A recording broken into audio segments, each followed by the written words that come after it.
钱。คนเข้ามาก็สิเห็นแบบนี้ นี่ พอแล้ว มาอยู่มายะเพราะว่าเขาเข้ามาโดนแล้วแล้วก็สิได้เห็นวิวตลาดน้ำวิวเบิงจากห้องไปเราจะเห็นตลาดน้ำสวยงามว่าแล้วพูดน้อยๆเดี๋ยวมาเฮ็ดเวียกเลยมาเฮ็ดเวียกสบายดีทุกคนตอนนี้เขาอยู่ที่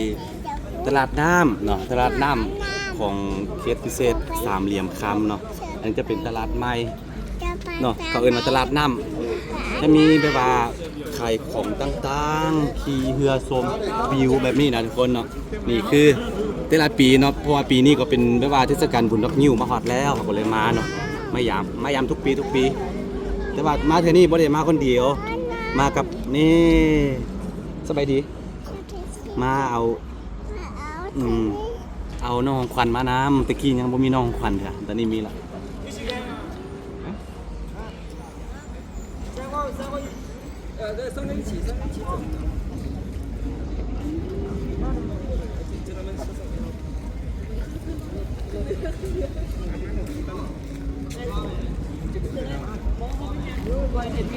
对了，那个也是吗？ อันนี้เป็นมานำกัน对，这个也刚好有了，快，赶紧的。跟着。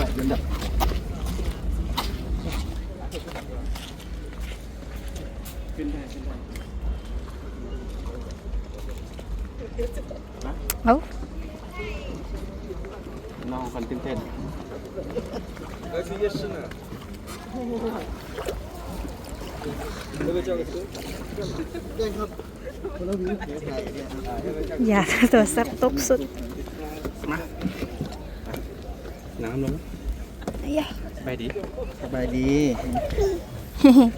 ว้าว ว้าว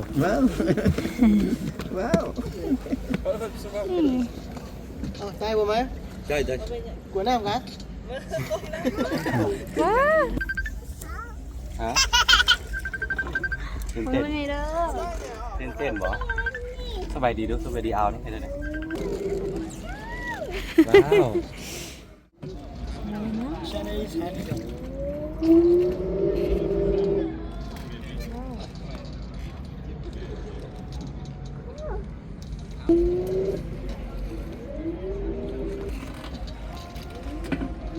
哎呀，超重要。慢慢来，太温暖了。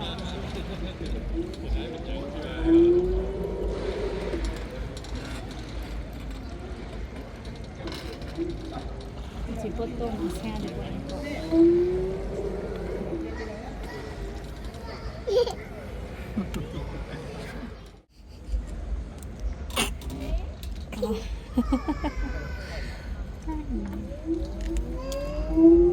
Tao cho车拉在那，就酒开这么近是吧？ โอ้สุดยอดเลยวิว สวย ฮะ แม่ ฮะ นี่จะน เดี๋ยวดีไปดิ ำนี่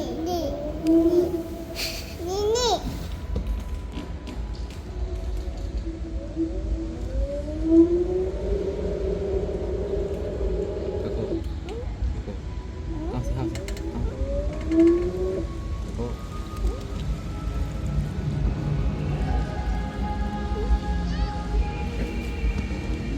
Hello, are you still on mama? Wow.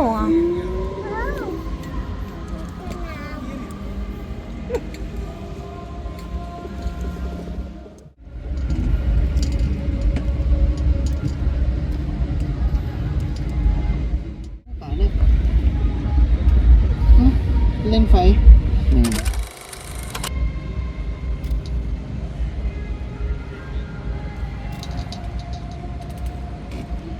Đang non bó.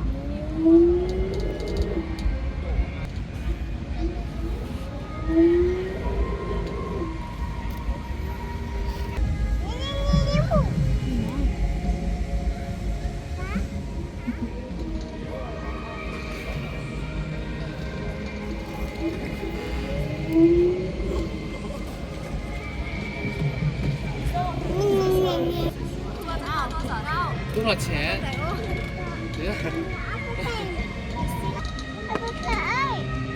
มาเด้อมาแล้วจ้ะพ่อโป้ยืนดีดิ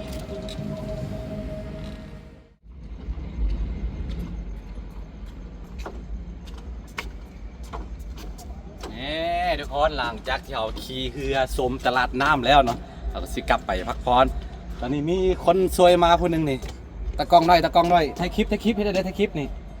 ถ่ายคลิปเฟอร์ฮัตเด็กเฟอร์ฮัตนี่ไปเสือคู่กับอันนั้นไอจีนไพเรือเนี่ยทุกคนแต่ละปีนี้มันจะขึ้นกว่านี้แต่ว่าปีนี้มันเศรษฐกิจไม่ว่าเรื่องเศรษฐกิจก็ค่อนข้างเนาะค่อนข้างซบเซานิดนึงเกิดวิกฤตหลายอย่างตั้งแต่โควิดมาเลยกันตอนนี้เราที่ไปพักอยู่โรงแรมปุ่นโรงแรมดอกนิ้วคามเป็นโรงแรมที่แพงที่สุดเด้อทุกคนที่ในเนาะเป็นโรงแรมระดับ5 ดาวเฮ้ยถูกคนไหมถูกคนไหมไปลงกระทายพอแล้ว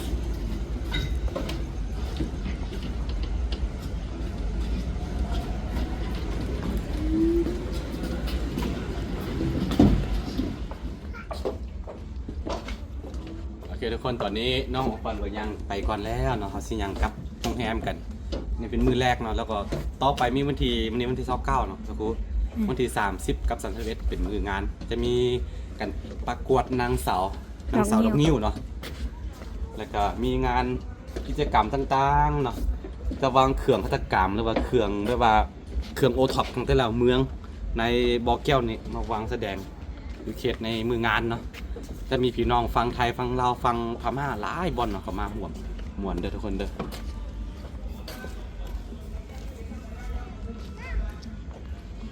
มาเอาพรีเซนเตอร์ตัวหน่อยมา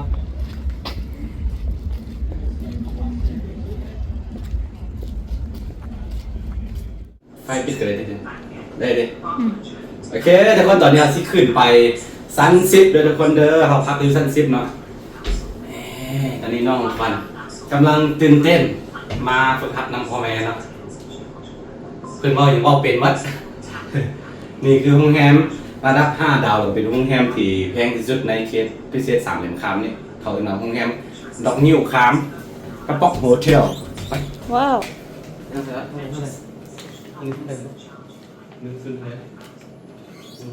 นี่มาในชั้น10แล้ว105นะตรงนี้เลยทุกนี่นะเอาแปะเลยมาพอดห้องโอ้มือนานลุงลิฟต์ตัวนี้นี่พอดีว้าวทุกคนว้าว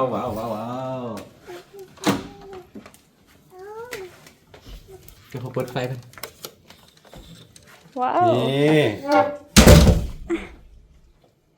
น้องขึ้นมานี่ทุกคนเข้ามาก็สิเห็นแบบนี้นี่มาอยู่มายะเพราะว่าเขาเข้ามาโดนแล้วก็สิได้เห็นวิวตลาดน้ำประมาณนี้เด้อทุกคนเด้อเห็นบ่อลังการสวยสดงดงามนี่ทุกคนวิวเบิ่งจากห้องไปเราจะเห็นตลาดน้ำสวยงาม